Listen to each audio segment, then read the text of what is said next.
Sebab kita sekarang banyak cakap Allah, tapi sebenarnya kita tak percaya dengan Allah. Kebanyakan macam ni. Allah tu ada, tapi kau meroyan-royan dekat mulut je. Dekat mulut je. Lepas tu kau tetap dekat social media, kau meraba-raban. Betul tak? Betul. Allah itu ada, tak boleh. Tapi kan aku nampak, ya Allah, ya Tuhan ku mana rezeki ada. Maksudnya ada. Isi minyak ada, ni ada. Cukuplah Allah Cukup bagi. aku pusing. Tak adalah aku kata aku simpan bawah bantal. Yang susu dia berapa puluh.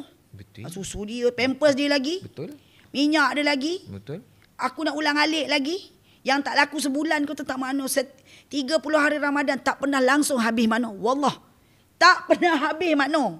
Sebab apa makna? Dia nak kira apa? Kira tak ada di tapak. Yang adanya orang lain. Kira tak ada. Kenapa kira tak ada? Kira bagi susu. Tak lakulah. Tak laku. 2 jam sekali susu. 2 jam sekali susu. Belum cerita dia nak pergi toilet. Sian juga kadang-kadang terjatuh-jatuh dia pergi toilet seorang.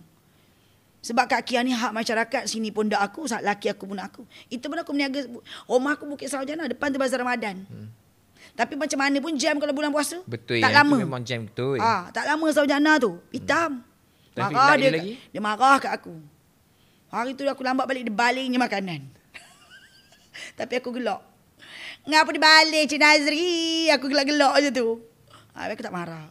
Kalau abang macam tu, aku cakap dengan anak aku, jangan marah babah. Kalau babah baling tu, anggap je dia tak cukup.